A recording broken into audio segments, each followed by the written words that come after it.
irmão Silveira vai nos explicar um pouquinho sobre a providência divina nos resgates espirituais. É contigo, Paulinho. Espiritualidade amiga te filho, te abençoe. Amém. Deixa essa cadeira aqui.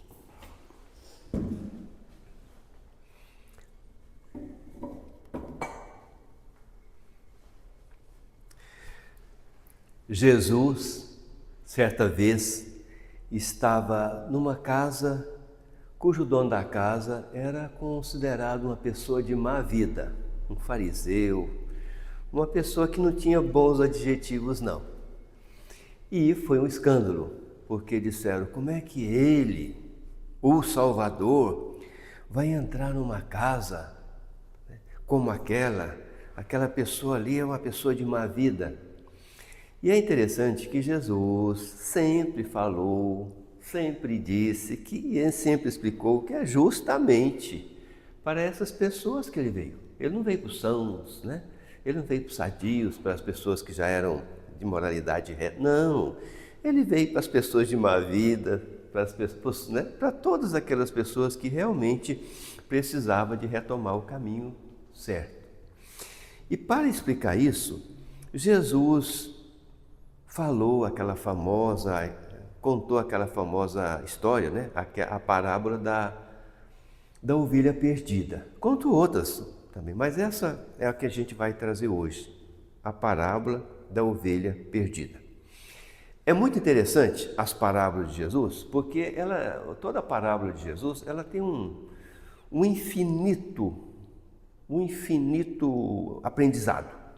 Porque toda vez que você ouve, toda vez que você a lê novamente, você consegue tirar alguma coisa a mais. E a parábola da ovelha perdida, ela é impressionante, porque às vezes numa palavra, numa frase, a gente vai tirando coisas que realmente mostram a atualidade da doutrina de Jesus. Eu vou chamar para essa nossa palestra de hoje, para nosso bate-papo, essa parábola, porque tem tudo a ver com o que o nosso irmão falou ali, com o tema, né? A proposta para o tema, a proposta para a reflexão da noite é a providência divina nos resgates do passado. Como é que a providência divina, o nome já diz, providência, porque a providência ela tem infinitos recursos, tem uma sabedoria, tem um conhecimento.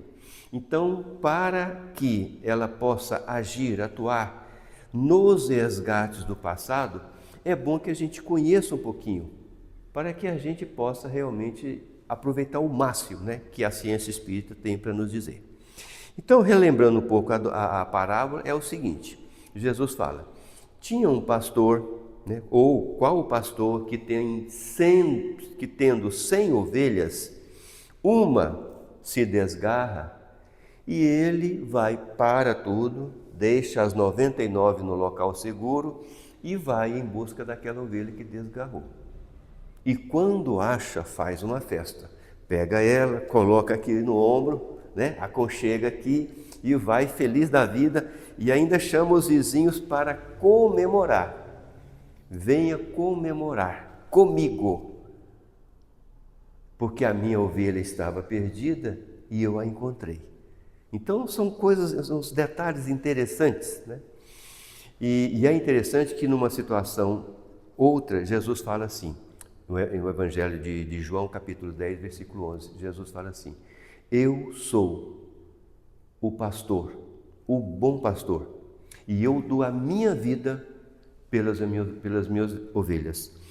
Salvarei, procurarei, irei aonde for, até que eu a salve e a deixe em lugar seguro. Esse até que mostra que Jesus não vai desistir, independente da ovelha, né? Então Jesus não vai desistir, independente do que aconteceu do passado, independente da nossa vontade, porque na parábola Jesus explica o quê? Jesus explica, o pastor é Jesus. A ovelha desgarrada somos todos nós que desgarramos, que distanciamos das leis de Deus. Então, quando a gente se desgarra das leis de Deus, quando a gente aproxima mais do materialismo, do mundanismo, quando a gente vai se desgarrando das leis de Deus, levado pelo orgulho, pela vaidade, pelo egoísmo, a gente vai realmente distanciando dessa sintonia com a harmonia cósmica. Por isso que a religião, ou a religião tem essa função de religar as ovelhas desgarradas ao verdadeiro redil. Então é interessante que nessa parábola Jesus explica. E é interessante também que Jesus fala, tinha 100 ovelhas. É como se ele falasse 1000 ou 100, um número redondo, para dizer que é a humanidade inteira. Ele é o pastor, a ovelha, aquele que desgarrou. E quando Jesus fala, não vou desistir até que seja a ovelha salva e colocada em segurança, é a providência divina que está dizendo que vai nos dar todas as oportunidades que a gente precisar para realmente resgatar o nosso passado. É muito interessante. Bom, quando Jesus faz, na verdade, quando ele falou sobre isso aí, ele mostrando que não só o fariseu, como qualquer outra pessoa de má vida, como qualquer outra ovelha desgarrada, ele veio justamente para isso. Deus não desiste de ninguém. A providência divina tem os mecanismos para socorrer todos nós. Todos nós. Nós fomos criados por Deus para a felicidade plena. Nós somos criados. A gente pode chamar de felicidade plena de evolução, porque nós estamos numa escalada, nós estamos inseridos numa escalada evolutiva infinita. Quanto mais o tempo passa, mais a gente evolui. É lógico que essa evolução vai vir como? Através de filtros, através de melhoras, através de melhora no comportamento, através de educação, através de resgates do passado. Então, é lógico que a evolução é um processo amplo e complexo, mas hoje eu vou falar só dos resgates do passado. Como a providência divina age quando precisamos resgatar o passado. E é interessante que quando a gente fala providência divina, só o nome providência já é alguma coisa que envolve solicitude. Aqui nesse livro, capítulo 2, tem uma frase que diz tudo. Capítulo 2, está escrito a providência.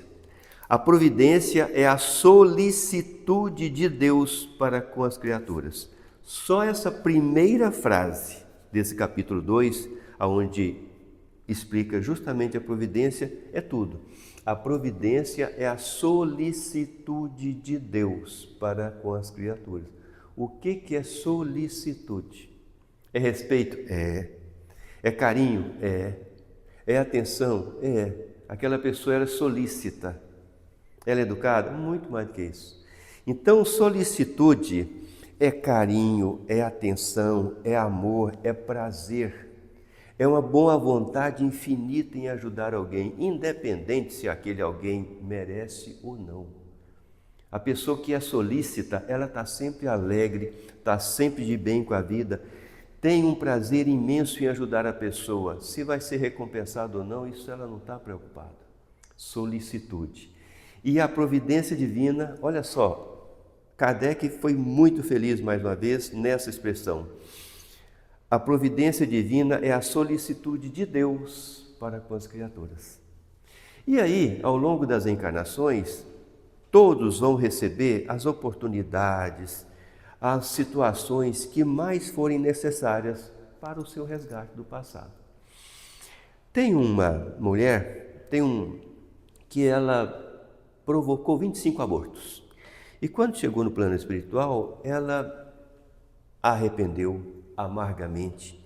E depois de muito esforço, ela pediu para voltar para a Terra, porque ela tinha um plano.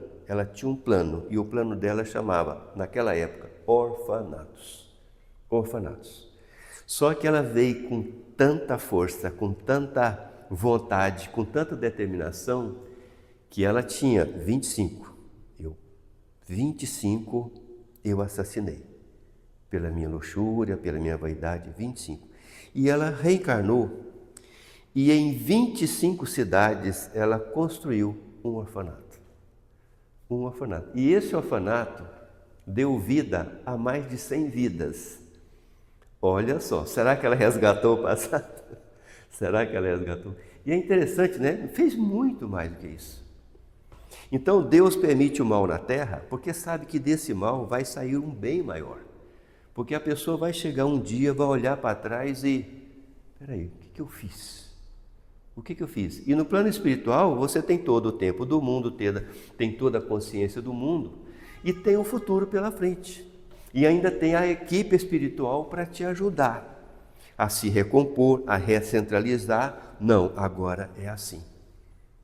Uma história que a gente sabe, é lógico que tem outras. Tem um senhor também, um homem, que ele praticou muitas loucuras, matou muita gente.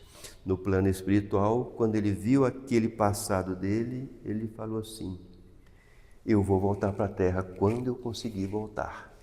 E eu vou planejar, salvar vidas.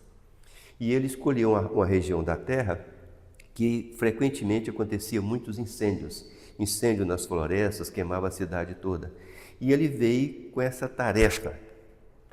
Ele mesmo fez questão de vir naquela região e veio com a tarefa de ser bombeiro.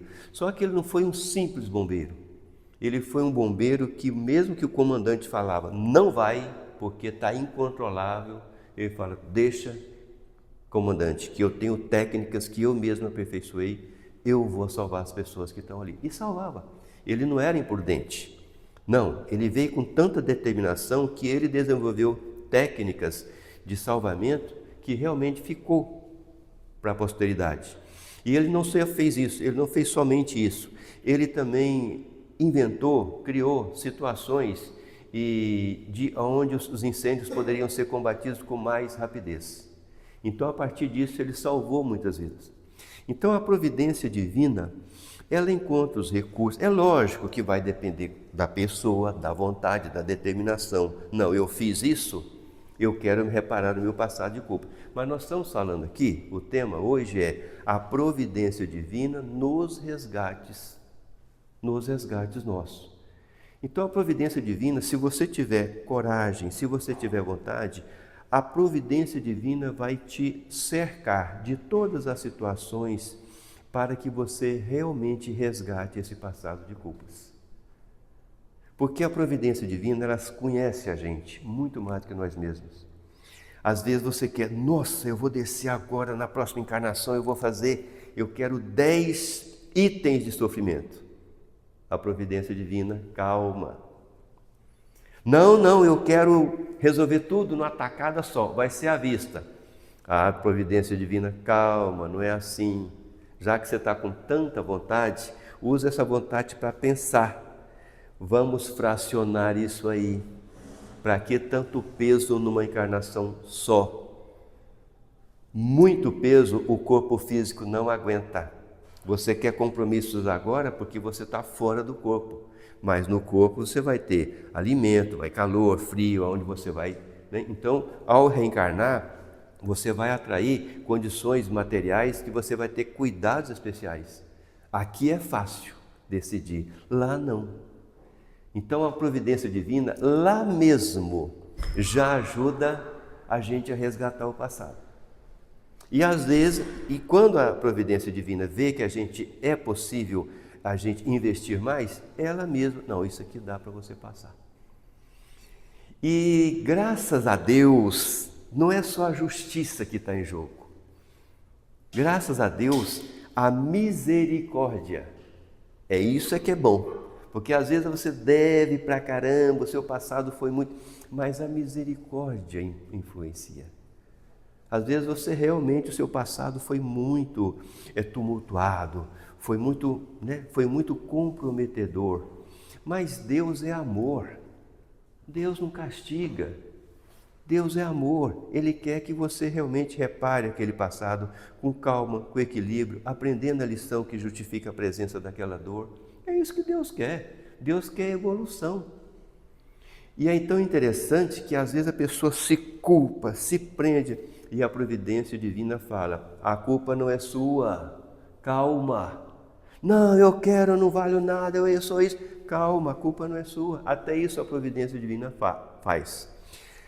Eu lembro que eu tenho um amigo que ele tem uma mediunidade muito grande, ele vê mais desencarnados do que encarnados.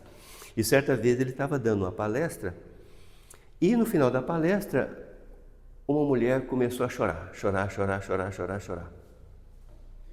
No final da palestra, ele foi lá conversar com ela. E ela falou: olha, era para mim ser uma pessoa muito feliz.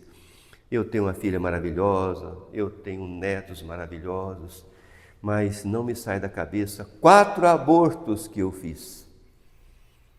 Meu marido era perverso. Eu não queria matar meus filhos, mas meu marido me exigia isso. O primeiro, eu tentei segurar, não consegui, ele obrigou a aborto. Primeiro, segundo, terceiro. O 5º, eu falei: não mato mais ninguém. Enfrento você, morro, mas não mato. E até que ele me deixou ter essa filha que eu tenho hoje. Mas eu não esqueço aquelas 4 almas, aqueles 4 irmãos, aqueles 4 filhos que eu matei. Isso não sai da minha cabeça, não sai do meu coração. E a mulher chorando, né? E o meu amigo palestrante, né? Os amigos espirituais mostraram que os 4 filhos que ela havia, né, matado, para ela havia matado, né? Já voltou, são os 4 netos que ela tem. São os 4 netos que ela tem. E ele deu uma gargalhada, alegre, leve, né? Porque a verdade é uma leveza, né? Por que o senhor está rindo? O senhor está rindo da minha desgraça? Não, eu estou rindo da felicidade dos seus 4 filhos. Eles estão felizes aonde? Eles estão felizes junto com a pessoa que eles amam demais. Eles estão com quem? Quantos netos a senhora tem? A mulher, um estádio. Eu tenho 4 netos. Pois é. A senhora não matou ninguém. Aliás, ninguém mata ninguém, porque a vida é eterna, dentro ou fora do corpo. A senhora não matou. Foi o seu marido perverso que obrigou. A senhora não tem culpa nenhuma. E a providência divina, além de não estar culpando a senhora de nada, ainda trouxe os seus 4 filhos na condição de netos. Então a gente vai analisando casos aqui, casos ali, e vê que realmente o que a gente precisa é estudar, porque além da justiça, a gente tem que entender que existe uma misericórdia.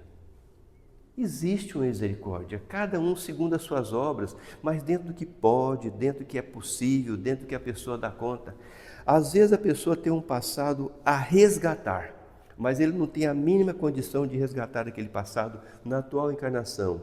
A providência divina providencia uma encarnação ou várias encarnações para ele fortalecer espiritualmente, moralmente, intelectualmente, para ele fortalecer, para daqui 4, 5, 6 encarnações, sim, agora, de repente ele tem umas 6 ou 7 encarnações só com a oportunidade de crescer, de estudar, de aprender, de fortalecer, de fazer o bem, de construir uma rede de amigos espirituais e encarnados, para que quando ele estiver bem abalizado, sim, agora vamos resgatar aquela dívida que está pendente há 1000 anos.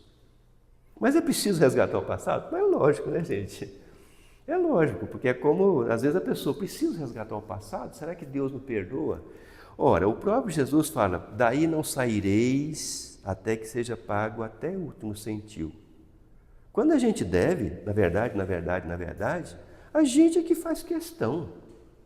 A gente faz questão de pagar. Não, eu te perdoei. Não, eu sei que você perdoou, mas está aqui, muito obrigado pelo seu perdão. Mas não. Tá, então eu vou fazer. O que eu estou te devendo, eu vou passar para alguma pessoa, mas eu quero que você fique sabendo. Ora, isso é da gente. Isso é da gente. Daí não saireis até que seja pago até o último centil. E tem que vir para a terra? É lógico. Compromissos adquiridos na terra, somente na terra serão resgatados. Lógico.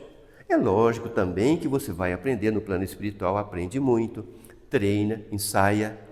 Acontece o seguinte: Jesus só permite que a gente passe por uma situação difícil depois que a gente tiver apto, em condições, porque senão tem sentido. Ele vai reencarnar, mas ele tem tudo, mas ele não tem condições mínimas de vencer. A prova é muito maior. Eu tenho certeza. Não é assim. Quando uma pessoa reencarna, é lógico que tem situações onde a pessoa nem sabe que reencarnou. Né? Existem situações que a pessoa é uma reencarnação compulsória mesmo. Mas nós estamos falando daquela encarnação estudada, planejada. Normalmente a pessoa tem condições. A pessoa foi preparada pela equipe espiritual para ela enfrentar aquela situação. O próprio Jesus dá todas as oportunidades para ela vir pronta para vencer.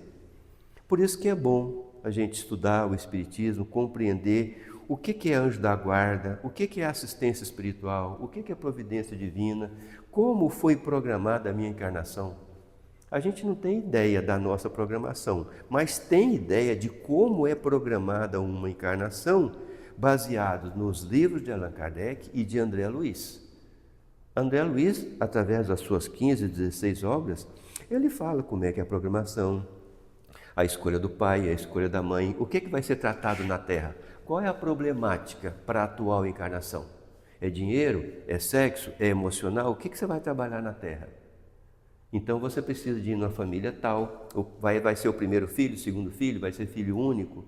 A equipe espiritual ajuda você minuciosamente a preparar uma encarnação.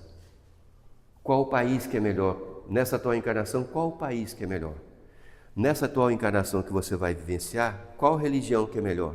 Então, além da providência divina, ou dentro da providência divina, nós temos uma equipe que nos ajudou a programar, escolher. E essa é interessante que essa mesma equipe nos espera ao voltarmos, né? Quando a gente desencarnar, quando a gente voltar para casa, essa mesma equipe vai conosco, é uma coisa lógica, né? Vamos passar régua, vamos ver qual a proposta que você foi e o que você trouxe. Esse é o normal. E sempre, o que importa é isso, é que a providência divina está sempre atuante. Quando a gente fala assim vê a história da Terra, meu Deus, quanta guerra, até hoje tem guerra. Mas quando você estuda o Espiritismo, é fácil de você compreender que, por exemplo, uma pessoa que... As guerras, elas são muito bem estudadas no Livro dos Espíritos, quando a gente fala de lei de destruição e outras leis. Mas vou dar um exemplo aqui. Como é que é essa purificação? Como é que é esse filtro? Digamos que uma pessoa aproveitou a guerra e matou, né, por maldade, matou na Revolução Francesa uma pessoa. Nas guerras napoleônicas, a pessoa que ele matou, mata ele. Aí na Primeira Guerra Mundial, ele mata de novo aquela pessoa. Aí na Segunda Guerra Mundial, aquela pessoa mata ele. Aí na Guerra Fria, ela mata de novo ele. Aí agora no Oriente Médio, aí chega um ponto no plano espiritual, vem cá, mas quando a gente olha, né, as últimas 10 encarnações, quando a gente tem a oportunidade, mas isso não vai acabar nunca? Parece sendo cachorro correndo atrás do rabo. Não, eu vou sair desse ciclo, eu vou sair disso. Então é assim que acontece. Né? Eu não estou dizendo que quem matou tem que morrer. Não é isso. Mas é uma maneira de explicar, de uma forma bem simples, como é o trabalho de purificação, o trabalho de filtro, o trabalho de uma verdadeira reciclagem. É para isso que existem as reencarnações. E a providência divina age, e aí, exatamente assim. Dentro da capacidade, dentro do tempo. Quando Jesus fala que seja feita a vontade do Pai, só Ele que sabe o que a pessoa suporta, quando é que ela tem que passar por isso, quando é que ela não tem. Às vezes é muito complexo o problema que ela está, ela precisa de passar junto com outras pessoas, para que juntas eles possam ter coletivamente mais coragem, né? Uns desastres coletivos. Então a providência divina, ela cerca todos nós daquilo que a gente precisa. E falando sobre resgate do passado, muitas vezes a pessoa pensa, meu Deus do céu, e aquela pessoa que na escravidão ainda temos muitas dívidas, né? Ainda tem muitas feridas abertas com a Guerra do Paraguai, com a escravidão. Só que aquela pessoa, às vezes a pessoa não estuda o Espiritismo e pensa que, nossa, a pessoa que matou muita gente no Pelourinho, ela vai ser morta no Pelourinho. Ela foi um senhor de escravo e provocou a morte de muitos escravos. Agora ela vai ter que, em outras encarnações, exatamente morrer. Não, gente, não é assim. Né? Quando Pedro entendeu tão perfeitamente a atuação da providência divina, que falou, o amor cobre a multidão de pecados. Vai fazendo bem, vai fazendo bem, vai fazendo bem, vai fazendo bem. O importa não é o que você fez na outra encarnação, o importa é que agora você tem a oportunidade e faça todo o bem possível. Por exemplo, se uma pessoa matou pessoas ou tem um compromisso sério com a escravidão, ele não precisa de passar pela escravidão, encontrar um país que ainda está em escravidão, nem que seja no outro planeta, para passar o que ele passou na escravidão. Não! Às vezes uma conta de luz caríssima. Às vezes um aluguel, olha, há 20 anos eu pago aluguel. Às vezes suportar uma pessoa de temperamento difícil, às vezes suportar um parente ou até um colega de trabalho por anos e anos, um colega de trabalho que dificulta o diálogo fraterno, isso é resgate do passado. Não necessariamente você tem que resgatar daquele jeito. Né? O amor cobre a multidão dos pecados. O que importa é isso, é a gente compreender que nós temos um Deus de amor, seja qual for o nosso passado. Nós já tivemos séculos em conta e estamos diante de milênios, enfim. Todas as oportunidades teremos para limpar esse passado. Lógico, né, que eu estou falando aqui, parece que todo mundo tem um passado complicado. Mas eu expliquei bem que nos casos que são necessários resgates do passado. É lógico que muita gente reencarna na Terra com a missão de ajudar. O passado dele está limpo, está tranquilo, está sereno. Tem muitos irmãos passando muitas dificuldades, mas eles não têm nada a resgatar. Muitos irmãos veio para apoiar, veio para dar força a um parente, veio para ser exemplo. Muitos irmãos veio passar por algumas doenças para servir de paraciência, uma maneira de estímulo para encontrar. Então, existem muitos tipos de reencarnações.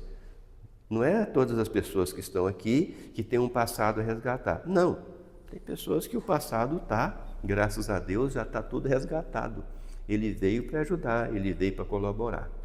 Como diz a questão 132 do Livro dos Espíritos. Para que a gente reencarna? Para evoluir e também colaborar com a obra da criação. Então, se você não... O seu passado está quites, a sua consciência está maravilhosa, mas o próprio Jesus pode pedir a você, desça e vai ser mãe de 10 espíritos da pesada. Ou seja, pai, né? Você vai ter 10 filhos. Ninguém no plano espiritual quer ser pai e mãe. O próprio Jesus pede. Então, é uma missão. Então, existem várias missões. Estamos aqui falando só da questão dos resgates. Enfim, o que precisa é fazer o bem. Não preciso de saber, quando a gente nasce, desce sobre nós o véu do esquecimento. E é o que precisa. Nós já temos o que a gente precisa, gente. Nós já temos Jesus. Nós já temos Jesus como mestre, como amigo, como psicólogo. Às vezes a gente precisa de Jesus como psiquiatra. Mas ele, além de tudo isso, ele, além da doçura, ele não... Quando ele falou, o pastor encontrou a ovelha e colocou aqui. E foi feliz da vida, comemorar. Ele não brigou com a ovelha, ele não ralhou com a ovelha, ele não criticou a ovelha, ele não diminuiu a ovelha. Porque ele sabia que a ovelha arrependeu, né? Agora você não vai fazer mais. Então Jesus, além de ser amigo, conselheiro, psicólogo, quando a gente precisa de um psicólogo, até psiquiatra, às vezes precisa de psiquiatra, né? Mas, acima de tudo, é modelo, é guia, ou seja, precisa de ser copiado, precisa de ser tido como realmente guia, é o que precisa. A gente já tem o Evangelho e Jesus, é o que precisamos. O Evangelho, essa cartilha de luz, essa verdadeira bússola. Quem segue Jesus, quem estuda o Evangelho e procura praticar, com certeza, aos poucos, o seu passado, se é que tem alguma coisa a resgatar, aos poucos, de uma forma bastante serena e equilibrada, será totalmente resgatado. E não só isso, né? A gente não só o passado é curado, mas também sementes de luz a gente lança para o futuro quando a gente faz o bem. Finalizo com uma frase que eu gosto muito. Pedi a Deus para livrar-me das minhas aflições, e Ele atendeu minhas preces, me pedindo para ouvir corações aflitos. Pedi a Deus, nas minhas preces, para Ele me livrar das aflições, e Deus ouviu minhas preces, me pedindo para ouvir corações aflitos. Muita paz, gente. Obrigado, Paulo.